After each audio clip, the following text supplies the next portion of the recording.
Paano kung ang nakikita mo ay hindi lang basta bato, kundi isang 75 milyong taong gulang na fossil ng balyena?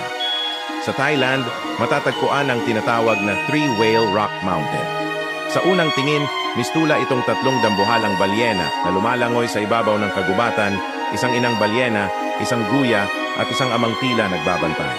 Napaka-perpekto ng hugis, may bilugang ulo, makitid na buntot, at mga guhit na wari ipalikpik at mata. Ayon sa mga siyentipiko, gawa lamang ito sa sandstone na hinubog ng milyon-milyong taon. Ngunit dahil dating nasa ilalim ng dagat ang buong rehiyon, naniniwala ang ilan na maaaring ang mga batong ito ay fossil ng sinaunang nilalang dagat.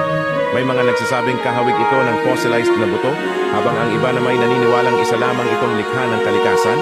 Hanggang ngayon, wala pang pinal na konklusyon kaya nananatili itong palaisipan. Dinadayo ito ng mga turista at explorer na handang gumastos para masilayan ng tanawin, kung minsan ay sakay ng helicopter o sa pamamagitan ng paragliding. Kapag naroon ka na, halos abot langit ang tanawin. Sa taas na mahigit 300 talampakan, walang bakod o harang, tanging ikaw at ang dambuhalang balyena ng Thailand. Kung meron kang mamahaling payong, pwede mong gawing drone para maikot mo ang buong paligid. So kaya mo to kinuha dahil Kasi ito, may payong oh. Natutuwa ako sa payong. natuwa siya sa payong. Ayan.